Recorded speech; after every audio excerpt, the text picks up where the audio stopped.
অনেকদিন হলো পুকুর থেকে মাছ উঠানো হয়নি। আজ বরং পুকুরে জাল ফেলে দেখি মাছগুলো বড় হয়েছে কিনা। ঘরে তো কোনো বাজার নেই, মাছ বিক্রি করে না হয় কিছু বাজার করে নিয়ে আসবো। এসব কথা ভেবে টুনি তার ছোট পুকুরে জাল ফেলে। আর জাল উঠানোর সাথে সাথে টুনি দেখতে পায় তার জালে অনেকগুলো বড় মাছ উঠেছে। তা দেখে টুনি অনেক খুশি হয়ে যায়। আরে বাহ, একবার জাল ফেলতেই তো দেখছি অনেকগুলো বড় মাছ উঠেছে। আমি তো ভাবতেই পারিনি মাছগুলো এত বড় হয়েছে। মাছগুলো বিক্রি করলে বেশ কিছু টাকা পাওয়া যাবে। যাই, মাকে গিয়ে মাছগুলো দেখিয়ে আসি।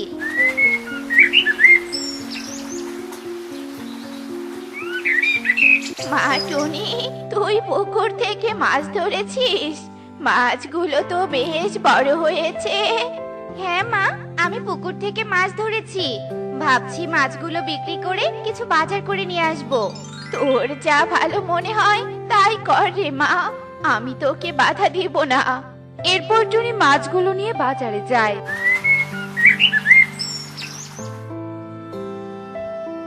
আর মাছগুলো বিক্রি করে কিছু বাজার নিয়ে টুনি বাড়িতে চলে আসে। আর টুকি টুনিকে বলতে থাকে, মা, তুমি বাজারে গিয়েছিলে? আমার জন্য কি নিয়ে এসেছো? মারে, আমি তোর জন্য চকলেট নিয়ে এসেছি। এই নে তোর চকলেট। মা, তুমি আমার জন্য চকলেট নিয়ে এসেছো? ইয়ে, কি মজা, কি মজা! আমি মজা করে চকলেট খাবো। এভাবেই সেই দিন কেটে যায়। আর পরের দিন সকালে টুনি আবার পুকুর থেকে মাছ ধরে বাজারে নিয়ে যেতে থাকে। তখন টুনির সাথে ইগলির দেখা হয়ে যায়। কিরে টুনি, তুই কোথায় যাচ্ছিস? ইগলি দিদি, আমি মাছ নিয়ে বাজারে যাচ্ছি বিক্রি করতে। তুই বাজারে যাচ্ছিস মাছ বিক্রি করতে? এখানে তো বনের সবাই মাছ বিক্রি করে, তাই মাছের তেমন দাম পাওয়া যায় না। আমি শুনেছি পাশের বনে মাছের অনেক দাম। তুই যদি পাশের বনে গিয়ে মাছ বিক্রি করতে পারিস তবে অনেক টাকা রোজগার করতে পারবি। ইগলি দিদি, তুমি সত্যি বলছো? পাশের বনে মাছের অনেক দাম? হ্যাঁ রে টুনি, আমি সত্যি বলছি, শুধু শুধু তোকে মিথ্যে কথা বলবো কেন? আচ্ছা ঠিক আছে, তাহলে আমি কাল থেকে পাশের বনে মাছ বিক্রি করতে যাব। আজ বরং এই মাছগুলো এই বাজারেই বিক্রি করে আসি। আর এভাবেই সেই দিন কেটে যায়। আর পরের দিন সকালে টুনি পুকুর থেকে মাছ তুলতে থাকে। মা টুনি, আজ তুই এতগুলো মাছ তুলছিস যে? মা, আমি আজ পাশের বনে যাব মাছ বিক্রি করতে, তাই একটু বেশি করে পুকুর থেকে মাছ তুলছি। সে কি কথা, তুই পাশের বনে যাবি? পাশের বন তো অনেকটা পথ, তুই একা পাশের বনে যাবি কি করে? ও নিয়ে তুমি ভেবো না মা, আমি একাই পাশের বনে যেতে পারবো, আমার কোনো অসুবিধা হবে না। এরপর টুনি মাছ নিয়ে পাশের বনের উদ্দেশ্যে রওনা দেয়। আর পাশের বনে যেতে যেতে টুনির দুপুর হয়ে যায়। এই বনে আসতেই তো দুপুর হয়ে গেল, তাড়াতাড়ি মাছগুলো বিক্রি করতে হবে, আবার বাড়িতেও ফিরে যেতে হবে।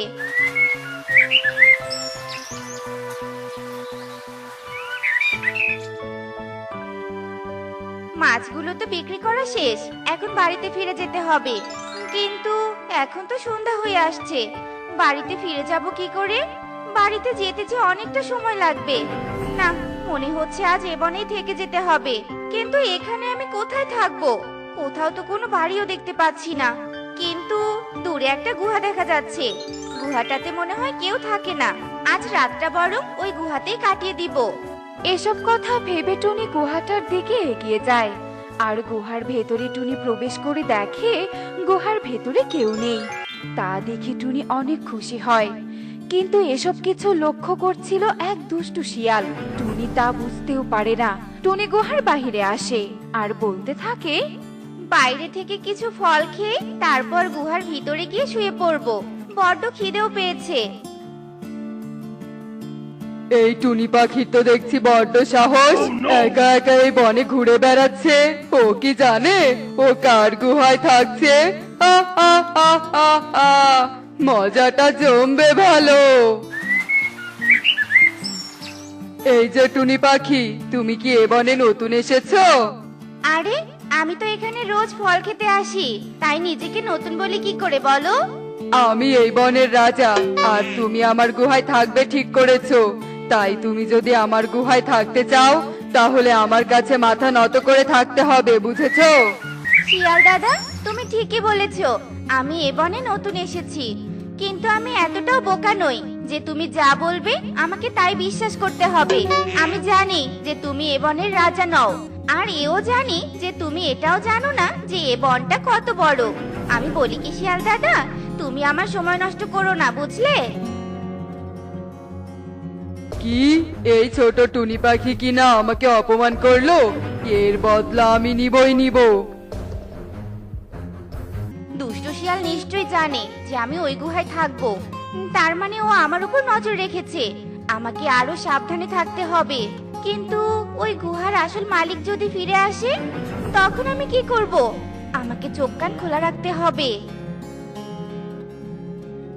এভাবে রাত হয়ে আসে আর টুনি গুহার ভিতরে শুয়ে পড়ে। এমন সময় টুনি একটা চিৎকার শুনতে পায়। টুনি গুহার ভিতর থেকে ভাবতে থাকে শিয়াল বুঝি তাকে ভয় দেখানোর চেষ্টা করছে। কিন্তু টুনি তখন একটা ছায়া দেখতে পায়, আর ছায়াটি এগিয়ে আসতেই টুনি কাঁপতে থাকে, কারণ গুহার আসল মালিক এসে গেছে। তাহলে এই গুহার আসল মালিক বাঘ? কিন্তু এখন আমি কি করব? বাঘ তো আমাকে খেয়ে ফেলবে। না না, আমাকে ঠান্ডা মাথায় ভাবতে হবে, নয়তো আজ এই বাঘের পেটে যেতে হবে। মনে হচ্ছে বাঘ আমাকে দেখতে পাচ্ছে না, আমি শুধু বাঘকে দেখতে পাচ্ছি। আমাকে এই সুযোগটাই কাজে লাগাতে হবে। এই তো এসে গেছে। চুপ কর, কি করছো কি? ও আমাদের কথা শুনে ফেলবে তো। আরে তাই তো, দেখো না ওকে দেখে কি সুস্বাদু লাগছে। ও এতটাই বড় যে আমাদের দুজনের পেট একদম ভরে যাবে।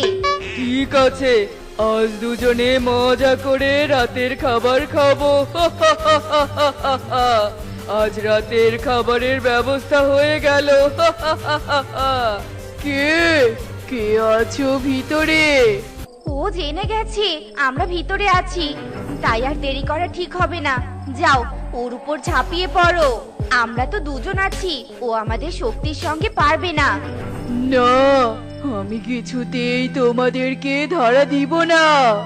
এ কথা বলে বাঘ ছুটে পালায়, আর টুনি একা একা হাসতে থাকে। আমার বুদ্ধিটা কাজে লেগেছে। বাঘ ভয় পেয়ে এখান থেকে চলে গেছে। এখন নিশ্চিন্তে ঘুমাতে পারবো। এভাবেই সেই রাত কেটে যায়, আর পরের দিন সকালে বাঘের সাথে শিয়ালের দেখা হয়। বেটা শিয়াল, তুই কাল আমাকে বিপদে ফেলতে চেয়েছিলি, কিন্তু আমি প্রাণে বেঁচে গেছি। ওরা আমার চেয়ে অনেক বড় জন্তু। ওরা আমার গুহা দখল করে নিয়েছে। এখন আমাকে নতুন আস্তানা খুঁজতে হবে। কি? তোমার গুহায় যে আছে সে তোমার থেকেও বড় আর ভয়ানক? আমার সাথে ইয়ার্কি করছো নাকি? ও তো একটা ছোট্ট টুনি পাখি, আর তুমি ওদের কথা বলছো কেন? ওখানে তো শুধুই টুনি পাখি আছে। আমাকে বোকা ভেবেছিস যে আমি টুনি পাখিকে দেখে পালাবো? ওখানে বিশাল দুটো প্রাণী আছে। প্রাণী? হ্যাঁ, প্রাণী। আমি জানি না ওরা কারা, ওদের আমি দেখিনি, তবে ওদের কথা শুনেছি। ওরা আমাকে মারতে আসছিল, তাই আমি সেখান থেকে পালিয়ে এসেছি। বেচারা বাঘ তোমাকে টুনি পাখি বোকা বানিয়েছে। আসলে ওখানে কোনো বিশাল প্রাণী নেই। বিশ্বাস না হলে তুমি আমার সাথে তোমার গুহায় চলো। আচ্ছা ঠিক আছে, চল তবে। এরপর দুজনে গুহার সামনে যায়, আর টুনিও তাদের দেখে ফেলে। আর তাদের দেখে টুনি বুঝে ফেলে ওদের মনে কি চলছে। এই শিয়াল নিজেকে খুব চালাক ভাবে। একে আজ একটা উচিত শিক্ষা দিয়ে ছাড়বো। আমি যখন বলবো তখন তুমি গুহার ভিতরে ঢুকবে, ঠিক আছে? আচ্ছা ঠিক আছে। বোকা শিয়াল, আমি তোমাকে বলেছিলাম দুটো বাঘ নিয়ে আসতে, আর তুমি কি না একটা বাঘ নিয়ে এসেছো? কাল রাত থেকে আমরা কিছুই খাইনি, আর এখন তুমি চাও আমরা একটা বাঘ ভাগ করে খাই? কি তুই ওদের হয়ে কাজ করছিস? না, ও মিথ্যে কথা বলছে। তোমাকে দিয়ে কোনো কাজ হবে না শিয়াল। যাই হোক, ওকে গুহার ভিতরে নিয়ে এসো। বেটা শিয়াল, তুই আমাকে এখানে চালাকি করে নিয়ে এসেছিস। দাঁড়া, তোকে আজকে দেখাচ্ছি মজা। এ কথা শুনে শিয়াল ছুটে সেখান থেকে পালাতে থাকে, আর বাঘু শিয়ালের পিছু পিছু ছুটতে থাকে। বেটা শিয়াল উচিত শিক্ষা পেয়েছে। আজ আমি বুঝলাম মাথা ঠান্ডা রেখে কাজ করলে অনেক বড় বিপদেও নিজেকে রক্ষা করা যায়। পরিস্থিতি যতই কঠিন হোক না কেন, মাথা কিন্তু ঠান্ডা রাখতেই হবে। কালু দাদা, সন্ধে হয়ে আসছে, বনে আর বেশিক্ষণ থাকা যাবে না, চলো বাড়িতে চলো। এরপর টোনা ও কালু কাঠ কেটে নিয়ে বাড়ির দিকে চলে যায়। আর যাওয়ার পথে একটা ছোট্ট মেয়েকে দেখতে পায়। এ কি রে মা, কে তুই? আর এই বনে তুই একা কেন এসেছিস? তুই এক্ষুনি বাড়ি ফিরে যা রে মা। দেখছিস না সন্ধে হয়ে আসছে, আর কিছুক্ষণ পর তো রাত হয়ে যাবে, তখন তোর যে কোনো বিপদ হতে পারে। আমি কে? আর আমার নাম আমি তো ভুলে গেছি। আর আমি এখানে কার সাথে এসেছি আমার তো কিছুই মনে পড়ছে না। দেখেছো কালু দাদা, এইটুকু মেয়েকে এভাবে বনে ফেলে গেছে। তুমি এক কাজ করো কালু দাদা, তোমার সংসার তো বেশ ভালোই চলে, তাই এই মেয়েটাকে তুমি তোমার বাড়িতে নিয়ে যাও। না না, আমি ওকে নিয়ে যেতে পারবো না। তোর ইচ্ছে হলে তুই ওকে তোর বাড়িতে নিয়ে যা। ঠিক আছে, তবে আমি ওকে আমার বাড়িতে নিয়ে যাই। মানবতার খাতিরে তো একে একা রেখে যেতে পারবো না। আরে মা, তুই আমার সাথে আয়। এরপর টোনা ছোট্ট মেয়েটিকে নিয়ে তার বাড়িতে চলে যায়। আর ছোট্ট মেয়েটিকে দেখে টুনি অনেক খুশি হয়ে যায়। টোনা, এই টোনা, এই চাঁদের মতো সুন্দর দেখতে মেয়েটাকে কোথা থেকে নিয়ে এলে বলো তো? ওকে আমি নদীর পাড়ের বনে কুড়িয়ে পেয়েছি, কিন্তু ও তো ওর নামটাই বলতে পারছে না। এখন তুমিই বলো, এমন অবস্থায় ওকে একা রেখে কিভাবে আমি আসতাম? তুমি ওকে সাথে করে নিয়ে এসে খুব ভালো কাজ করেছো টোনা। তবে আমরা কাল সকাল হলেই ওকে ওর পরিবারের কাছে পৌঁছে দেওয়ার চেষ্টা করব। এরপর দেখতে দেখতে রাত কেটে সকাল হয়ে যায়।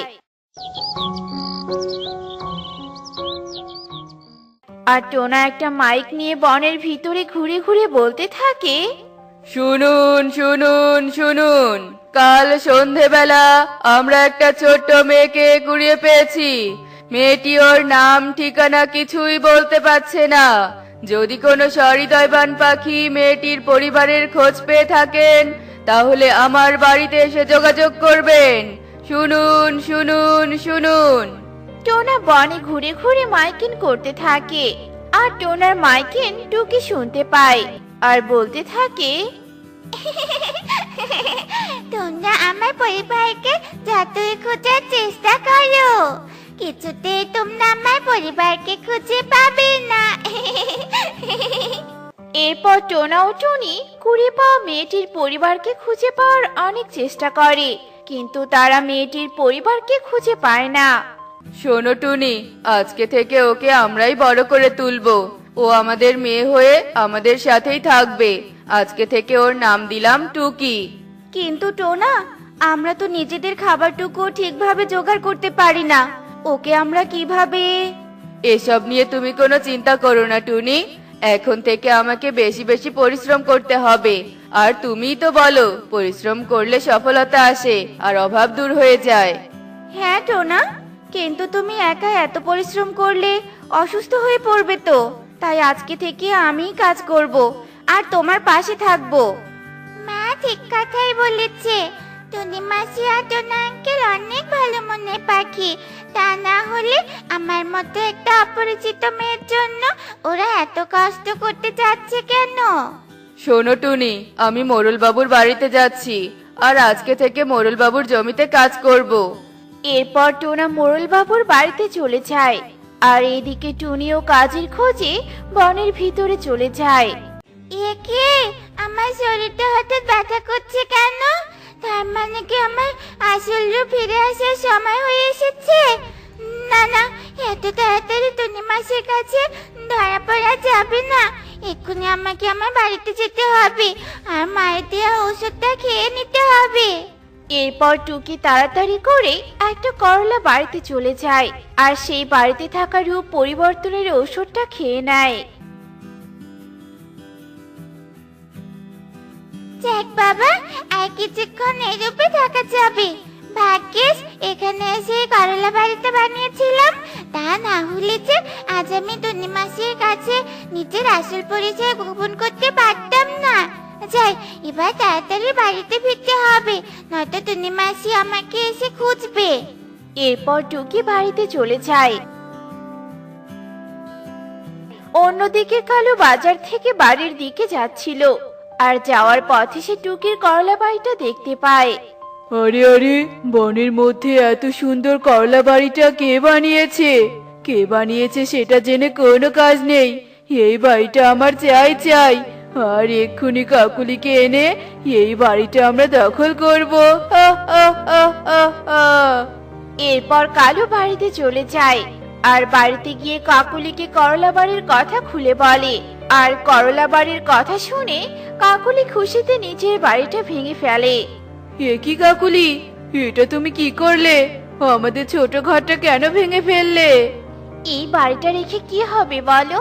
আজকে থেকে তো আমরা নতুন বাড়িতে থাকবো। এরপর কালু ও কাকুলি নতুন বাড়িতে চলে যায়, আর সেখানে গিয়ে কাউকে দেখতে না পেয়ে বলতে থাকে, কালু, এই কালু, এই বাড়িতে তো কাউকে দেখতে পাচ্ছি না, তবে কি এখানে কেউ থাকে না? ভালোই হয়েছে, অযথা আমাদের ঝগড়া করতে হলো না। কাকুলি, এই দেখো কতগুলো স্বর্ণ মুদ্রা। তার মানে এটা কোনো ধনির বাড়ি। আমরা তো এক নিমেষেই ধনী হয়ে গেলাম গো কাকুলি। আমাদের আর কষ্ট করে কাজ করতে হবে না। কালু ও কাকুলি করলা বাড়িতে থাকতে শুরু করে, আর এভাবে দেখতে দেখতে সেই দিন কেটে যায়।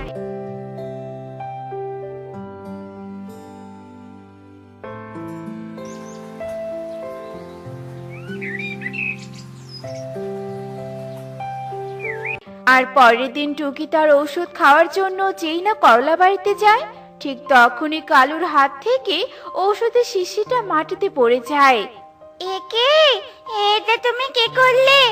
এখন আমি কি করব? তোমরা আমার বাড়িতে কি করছো? আবার আমার ঔষধে কেন হাত দিয়েছো? বলো বলো, আমাকে বলো। একি, ওটা টুকি না? কিন্তু ও কালু দাদার কাকুলি দিদির সাথে ওখানে কি করছে? গিয়ে দেখি তো। এই মেয়ে, এই, এটা তোর বাড়ি হতে যাবে কেন? এটা তো আমাদের বাড়ি। চলে যা, চলে যা বলছি এখান থেকে। একি কালু দাদা, তুমি ওকে বকছো কেন? কি করেছে ও? দেখ না রে টুনি, আমরা এত কষ্ট করে বাড়ি বানালাম, আর তোদের কুড়িয়ে পাওয়া মেয়ে এসে বলছে এটা নাকি ওর বাড়ি। কি রে মা, কালু দাদা এসব কি বলছে? মানে না, মানে মিথ্যেবাদী কোথাকার! তোমরা আমার বাড়িটা নিজের বাড়ি বলে মিথ্যে বলছো। এই শাস্তি তোমাদের পেতেই হবে। কি ভেবেছো আমার ঘরে থাকা স্বর্ণ ভরা কলসি তোমরা ভোগ করবে? তা আমি কিছুতেই হতে দিব না। একি টুকি, চুপ হয়ে গেলি কেন? বল বল আমাকে, এই বাড়িটা তুই নিজের বাড়ি কেন বলছিস? এরপর টুকির রূপ পরিবর্তন হয়ে যায়। টুকি হয়ে যায় এক অতৃপ্ত আত্মা, আর টুকির এমন ভয়ঙ্কর রূপ দেখে সবাই অনেক ভয় পেয়ে যায়। এই বাড়িটা আমি আমার প্রয়োজনে বানিয়েছিলাম টুনি মাসি, কিন্তু এরা আমার স্বর্ণ মুদ্রা দেখে লোভে পড়ে গেছে, আর আমার বাড়িটা নিজের বলে দাবি করছে। এক্ষুনি আমি এদের লোভে পড়ে শাস্তি দিব। এরপর টুকি জাদু করে একটা ঝাড়ু নিয়ে আসে। যা ঝাড়ু যা, মিথ্যেবাদীদেরকে তাদের লোভের শাস্তি দে। এরপর ঝাড়ুটা কালু ও কাকুলিকে মারার জন্য যায়, আর ঝাড়ুকে হাওয়ায় ভেসে আসতে দেখে কালু ও কাকুলি ছুটতে পালিয়ে যায়।